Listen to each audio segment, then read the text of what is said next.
오늘 우발적 충돌 발제 맡은 김규진입니다. 시작하겠습니다. 저자 스티븐 로치는 미국에서 친중국파로 알려져 있고요. 이분은 현재 예일대 경제학 교수인데 브루킹스 연구소와 연방준비은행을 거쳐서 모건 스탠리에서 오래 이코노미스트로 근무했습니다. 모건 스탠리에서 아시아 헤드까지 역임했기 때문에 중국에 대한 전문가입니다.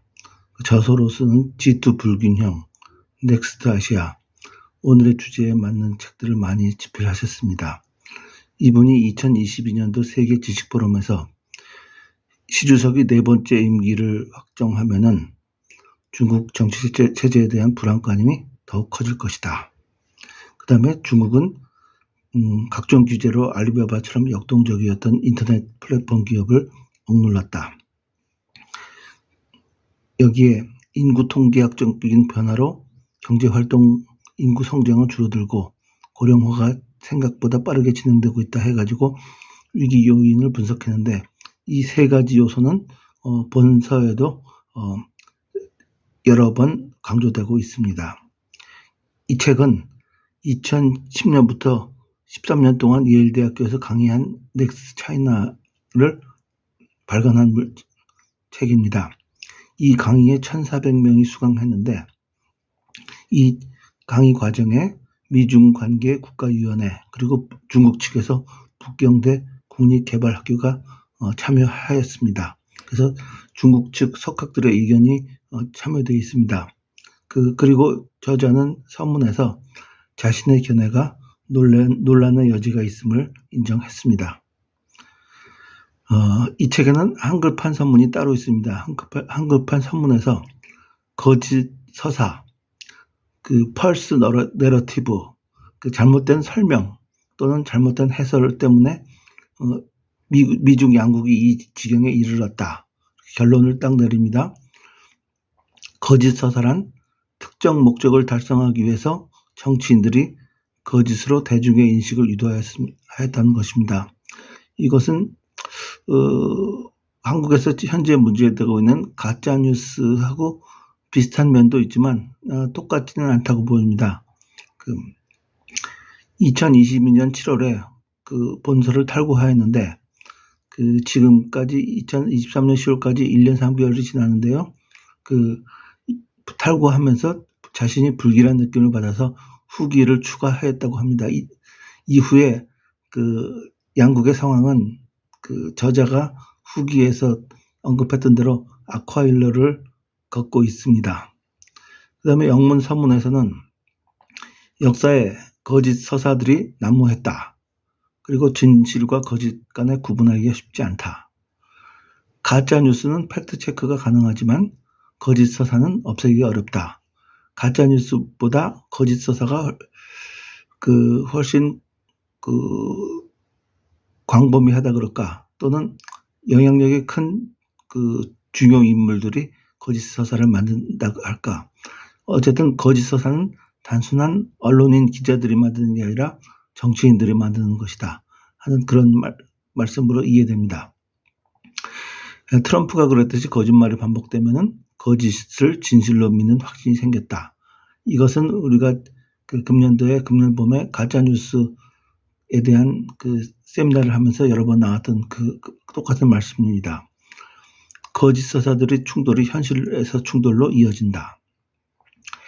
미국 정치인들은 미국의 경제 문제는 중국의 약탈적이고 불법적인 경제 공격 때문이라면서 미국 노동자들의 불안에 대해서 자신들의 책임을 회피하고 중국 측에다 떠넘긴다 하는 말씀입니다. 팩트 체크하는 전문가들은 트럼프가 대통령이 임기 중에 거짓말을 5만 개 이상으로 집계를 했습니다. 하지만 2021년에 여론조사에 의하면 미국 유권자의 40%는 트럼프가 주장하는 2020년도 대통령 선거 조작설을 공화당원들의 75%가 진짜라고 믿고 있다고 합니다. 문제는 바이든 대통령도 트럼프의 거짓 서사를 털어낼 의지가 없다 하고 저자는 말하고 있습니다. 자, 이 책의 일부는 그 미중 간의 관계를 언급하고 있습니다. 미국은 저축을 안 하고 중국은 잉여 저축을 한다. 그 스티븐 로치 이분은 그 증권사에 계셨던 분이기 때문에 그 정치인들하고 어프로치가 다릅니다. 이분은 미국과 중국 간의 돈 관계를 제일 먼저 언급하고 있습니다. 중국은 북경에서 1990년대에 국영기업 개혁을 하면서 그 전에 노동자들한테 주던 혜택을 없앴습니다. 국영기업이 당시에 미국 뉴욕에 상장하면서 국영기업 안에 있던 학교 유치원까지 전부 그 국영기업 공장 안에는 학교 유치원까지 있었는데 그것들을 다 분리했습니다. 따라서 당시에 중국인들은 두려움에 빠져서 예비저축을 더 늘렸습니다. 중국 북경이 저축을 줄이면은 지금 현재 엉성한 사회안전망, 건강보험이나 뭐 연금 같은 것을 강화할 수 있지만 북경은 그렇게 하지 못하고 있습니다. 과거에 그 거창한 약속을 공산당이 여러 번 했다가 지키지 못한 적이 여러 차례 있기 때문에 중국인들은 그 정부를 그렇게 신뢰하지 않는 것 같습니다. 중국의 무역 흑자는 엄격한 통화 관리에 도움을 받았기에 가능했으며 통화 관리는 한국도 하지만 우리는 환율 조작국 그런 지적을 미국에서 받은 적도 많은데 미국이 대놓고 중국에다 환율 조작을 했다 그렇게 지적은 잘 못한 것 같습니다. 그리고 불공정한 무역 관행으로 흑자를 냈다는 비난을 받았습니다. 따라서 저자는 잉여 저축이 중국과 세계 국가들 간의 관계를 악화시키는 주요 요인이라고 지적을 합니다. 즉 부당하게 수출하고 저축하고 해서 그 자본을 가지고 성장을 했다. 그런 주장입니다. 그리고 미국과 중국 간의 신뢰가 없다. 중국이 불공정 거래로 미국의 생산량과 일자리를 빼돌린다는 비난이 상당 부분이 가장되었다 하고 저자는 얘기합니다. 중국이 미국에 수출한 그 통계에는 한국이나 일본이 공급한 중간재 통계가 포함되기 때문입니다. 미중 양국 모두가 자국의 중요한 경제 문제를 해결하기 위해서 서로 해결책으로 서로를 필요했지만 중국 제품을 수입하던 미국은 이제 중국에서 아웃소싱하는 것을 우려하는 입장으로 바뀌었습니다. 중국은 미국이 중국 성장을 억제하려 한다면서 미국을 위협적인 상대방으로 보고 있습니다. 저축이 불균형으로 인해서 양국 관계가 불안정해졌고 결국 서로를 겨누는 칼날이 되었다고 합니다. 이렇게 저자는 미중 간의 소비와 저축을 양국 관계 간의 핵심 기저 요인으로 보고 있습니다. 제2부는 중국에 대한 미국의 거짓말을 다루고 있습니다. 미국은 이념적으로 공산당 체제가 결국 무너질 것이라고 생각합니다. 소련도 그래야 하였다. 미국인들은 시주석이 장기 집권이 하는 그 이념의 강조에 부정적입니다. 물론 중국 안에도 시주석이 장기 집권에 반대하는 사람들이 있겠지만 그분들은 목소리를 내지 못하고 있죠. 북경은 성장과 안정 사이에 정치 경제의 균형을 능숙하게 관리하였다. 최소한 시주석 3년임 이전까지는 북경이 정치적으로 상당히 잘 해왔다 하는 것은 사실인 것 같습니다. 물론 홍콩 시위 같은 그런 부분이 발생했지만 그때까지는 이념과 경제를 줄타기 두 가지 사이의 줄타기를 상당히 잘 해왔던 것 같습니다. 앞으로가 문제인 거죠. 중국이 가치 사슬을 끌어올리면 미국이 미래가 위협받는다. 또 코로나는 중국 때문이다. 또 중국이 러시아를 방조한다 하는 이런 시각들이 미국에 있습니다. 트럼프 대통령은 미국 부흥의 장애물이 중국이라고 손가락질을 했습니다. 이 주장은 당시 설득력을 가졌습니다. 중국이 2001년에 WTO에 가입하면서 동의했던 조건들을 지키지 않은 데 대해서 불만이 누적되어 있습니다. 중국이 이렇게 WTO의 조건을 지키지 않았다 하는 것이 그렇게 실제로 언론 보도가 많이 된 바는 없습니다. 중국의 입장을 고려해서 정치적으로 미국 기자들이 그 얘기를 안 썼는지, 한국의 언론을 관리하듯이 중국이 미국 언론도 관리가 되는지 그 부분은 알 수가 없지만, 적어도 제가 보기에는 WTO 조건을 지키지 않았다는 그런 뉴스가 저는 검색을 많이 하는데 그런 게 별로 보인 적은 없습니다. 이 책에서 저자는 이 부분을 여러 번 얘기하더라고요. 그 다음에 미국인들의 중국에 대한 불만을 고조시킬 수 있는 그 사람, 라이트 하이저 변호사라는 사람을 트럼프가 2017년도에 무역대표부 대표로 발탁합니다. 이 사람은 1980년도에 일본의 불공정 무역을 때려잡던 사람입니다. 라이트 하이저 변호사가 취임한 후에 2018년 미국 무역대표부의 보고서에서는 중국의 불공정 거래 관행을 제시하였습니다. 트럼프의 마지막 해인 2020년도에 미국의 대중 무역 적자는 감소하였지만, 일단 중국 적자는 감소하였지만 한국 등과의 적자가 급격히 늘어나면서 무역대표부는 그리고 중국 측이 기술을 강제 이전시켰다는 증거를 제시하지 못했다 하고 이렇게 말씀하는데, 그런데 제가 바이오 캐피탈이라는 저서를 쓰면서 그때 검색해 본 바에 의하면 중국 식약처는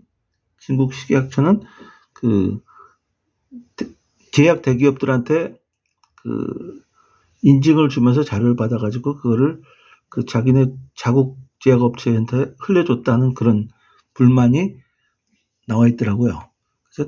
그래서 이분이 친중국파라서 그런 말을 삼갔는지, 제약에 대한 그런 문제를 몰랐는지, 그런 부분에서 제가 의문을 갖게 됐습니다. 중국이 미국의 지적 재산권을 도용했다는 증거도 신뢰도가 낮다, 이렇게 표현을 했습니다. 하지만 이분이 중국을 두둔하든 간에 트럼프에서 바이든으로 그 상황은 계속 꼬였다. 바이든 대통령도 트럼프의 중국 정책을 이어가고 있다. 트럼프가 중국에 관세를 매김으로 인해서 미국 소비자들은 비싼 물건, 중국 제품보다는 한국 일본 제품이 더 비싸기 때문에 한국과 일본의 제품을 구매하게 되는데, 바이든 정부는 이를 간과하고 트럼프가 해놓은 그 상황을 교정하지 않는 점을 저자는 걱정스럽다고 표현했습니다. 중국이 유연성이 부족한 나라지만 미국의 트럼프 바이든 정책도 유연성이 부족하다 하고 저자는 언급했습니다. 3부는 미국에 대한 중국의 거짓말들입니다. 중국 공산당은 미국과 상반되도록 사회주의가 자본주의를 이긴다는 그러한 서사를 포기하지 않는다는 것입니다.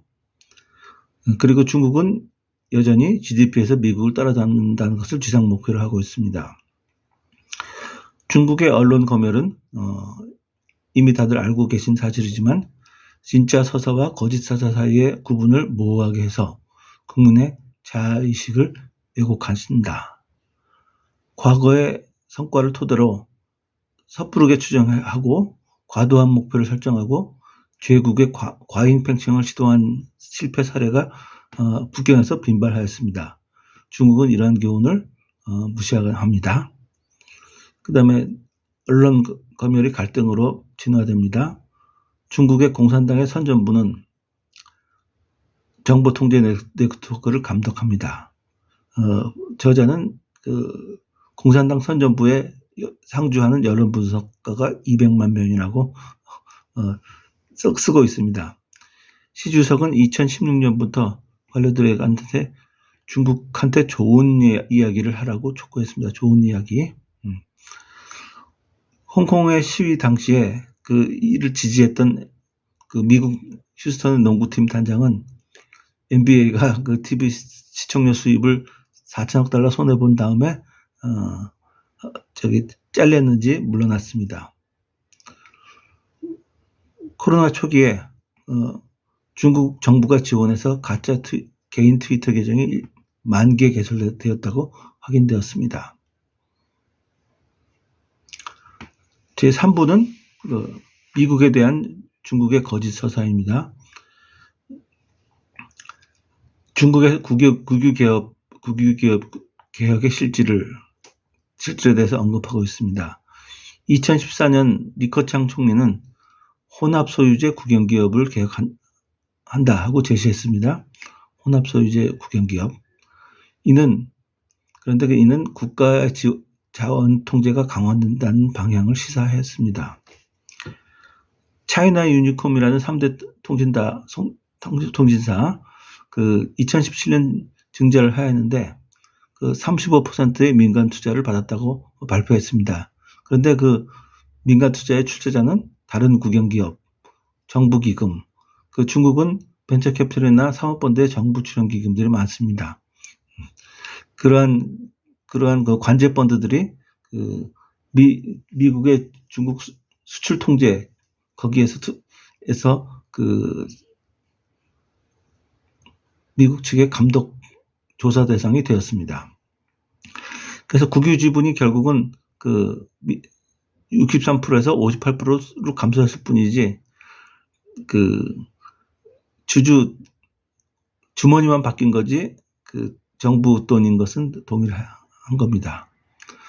통신사가 일을 할지언데 중국이 자본시장에 이식한 미국적 특성은 모순과 충돌로 가득하다.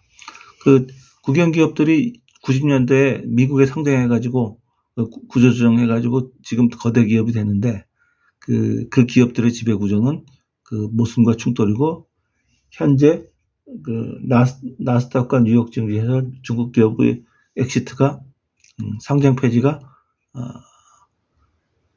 계속되고 있는 추세입니다. 이미 중요한 기업들은 이미 상장 폐지됐다고 봐야 됩니다.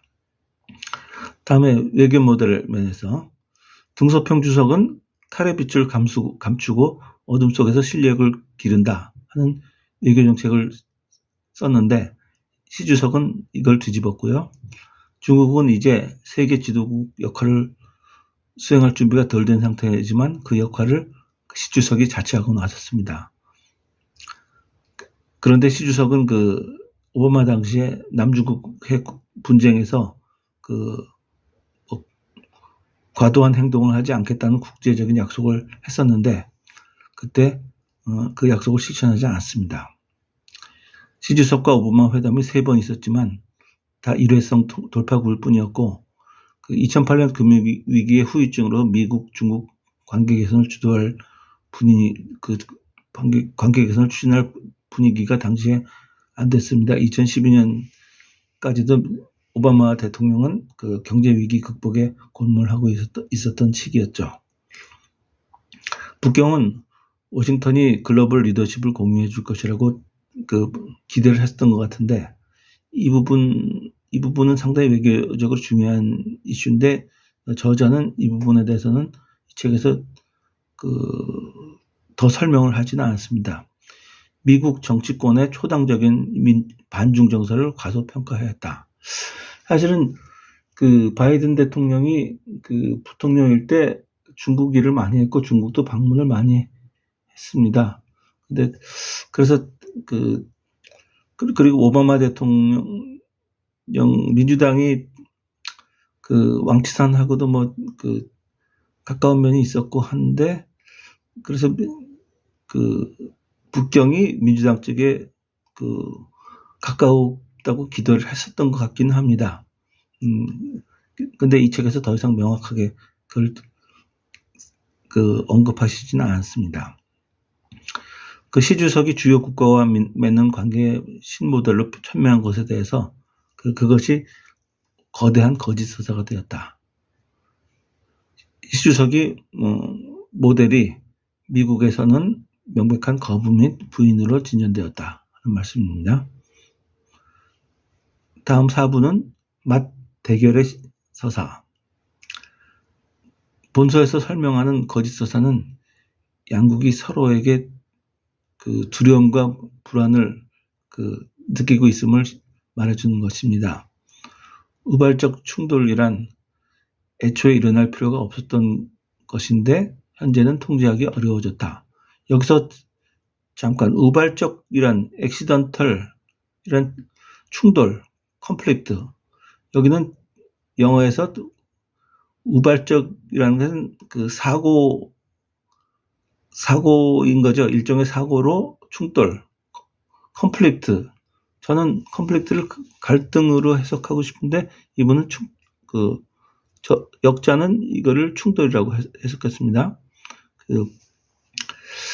저 같으면 사고로 발생한 갈등, 직역하면 그렇게 될 것 같은데 이분 출판사에서는 우발적 충돌이라고 번역을 했죠. 제가 보기에는 이게 그렇게 우발적인가? 공산당이라는 지배구조 하에서는 중국이 그 정도 큰 나라에서 성장했으니까 당연한 충돌 아닐까 저는 생각해 보는데 이분은 정치권이 오발해가지고 과도한 갈등을 유발했다 하는 그러한 의미로 우발적이라는 표현을 쓴 것가 아닌가 하고 저는 생각해 봅니다. 아무리 정치가 중요하더라도 미중, 한중 서로 교류, 경제, 무역 안 하고 살 수 있는 게 아닌데 특히 모건 스탠리 같은 골드만삭스 모건 스탠리 중국 사업도 많이 하는데 트럼프 대통령이 완전히 철천지 완수를 해가지고 다시는 안 보고 살 것처럼 그렇게 표현한 부분이 있는데 그것이 저자는 애초부터 일어날 필요가 없었던 것이다 이렇게 표현을 한 거죠. 다시 본론으로 돌아와가지고 미국이 2008년도에 서브프라임 금융위기 이후로 초저금리, 제로금리를 하는 동안에 중국 공산당 측에서는 중국 공산당의 브레인인 왕후닝이 미국을 이제 만만하다 하고 보는 시각이 중국에 자리 잡았다는 것입니다. 미국과 중국은 이제는 중국이 미국의 미래를 결정할 신흥산업, 즉 AI를 위협할 것으로 우려합니다. 실제로 중국의 AI 인력이 미국보다 많죠. 논문도 미국보다 많이 쓰죠. 이것은 소련보다 더 큰 위협인 것이죠. 그런데 양국 정책 집단은 이러한 가능성을 부인한다는 겁니다. 그런 게 정치겠지만 이 거짓 서사를 무력화하고 건설적인 관계를 재건하려면 새로운 믿음이 필요한다. 하지만 미국인들은 시주석의 장기 집권 이념에 근본적으로 부정적이다. 중국은 이미 미국이 쇠락의 궤도에 들어섰다고 보고 중국인들이 보기에는 선거로 정권이 바뀌는 미국은 움직이는 표적일 뿐이다. 중국에서 얘기하죠. 4년 5년마다 바뀌는 나라하고 상대할 수 없다. 이런 얘기를 하죠. 양국의 무역 분쟁은 양자간이 아니라 다자간 무역으로 초점을 이동시켜야만 해결될 수 있다. 그만큼 한국, 일본이 이 새로운 냉전에 관여도가 높다는 말씀으로 이해됩니다. 여기서 왕후닝에 대해서 잠시 찾아볼 필요가 있습니다. 왕후닝은 이게 타이틀이 많은데요. 제일 중요한 것은 정치국 상무위원으로서 권력 4위라는 겁니다. 정치국 상무라는 것은 상무장관이라는 뜻이 아니고 상임위원이라는 뜻인 거죠. 1984년도에 공산당 당원이 되었고, 중국에서는 옛날에 우리 학도 호국단처럼 중학교에서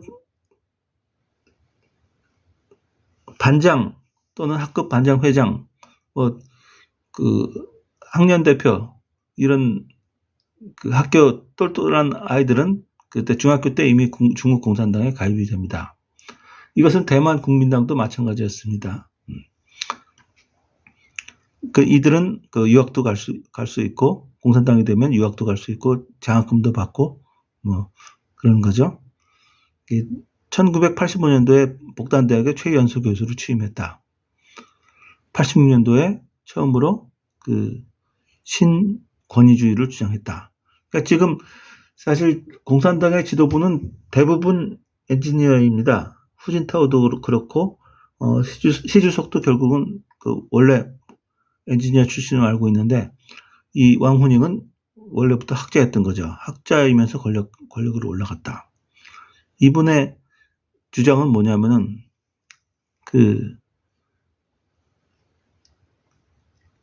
1988년도에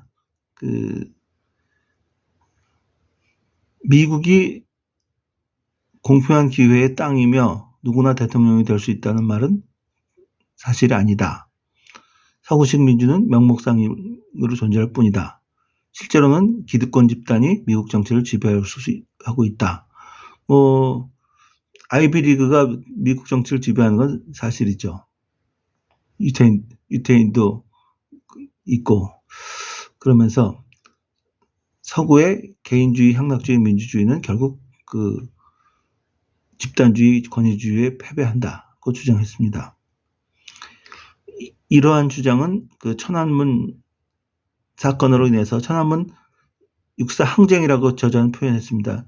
우리는 중국 언론의 영향을 받아가지고 천안문 사건이라고 부르고 있죠. 이때 천안문에서 분출한 민주주의 요구에 대한 대응 논리를 중국 공산당의 지도부에 제공한 거기 때문에 중국 공산당에 이만한 학자, 나름대로 이만한 논리가 세운 사람이 없으니까 공산당의 브레인 맞는 것 같고요. 사실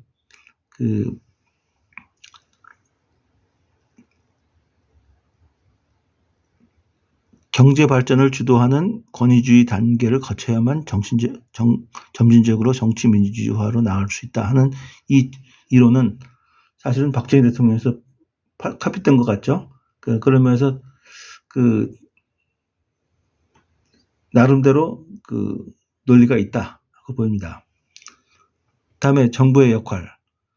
미국, 중국 모두가 핵심 사업에 집중 지원하는 적극적인 정책을 펼치고 있습니다.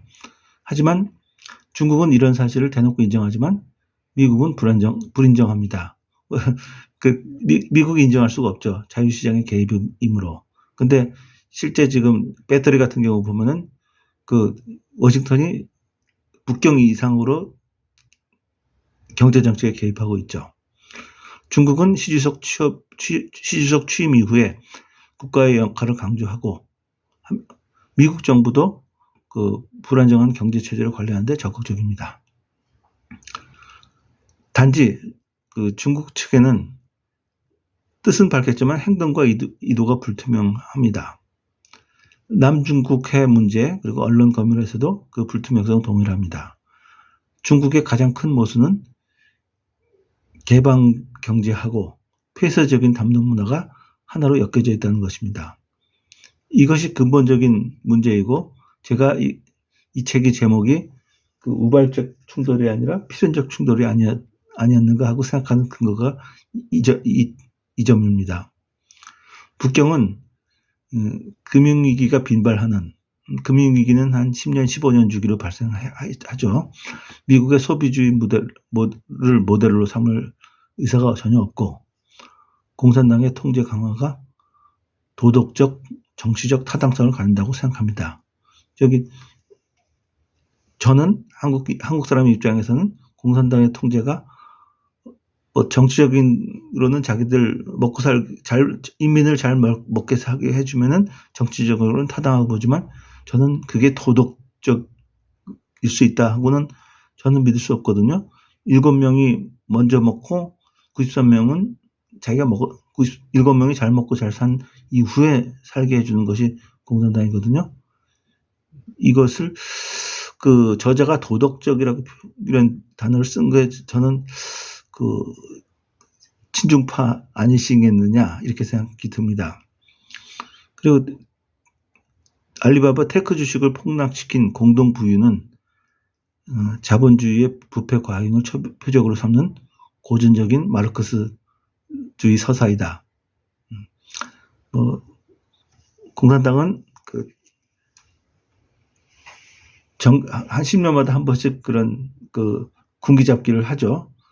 그리고 공산당이 누구를 숙청할 때 꼭 따라 나오는 것은 여자 문제까지 들고 나옵니다. 그리고 시주석이 주장하는 공동 부유는 성장의 질적 개선이라는 문제를 국가가 해결하려는 노력이다. 저자는 시주석의 공동 부유를 상당히 미화시키는 표현을 사용하였네요.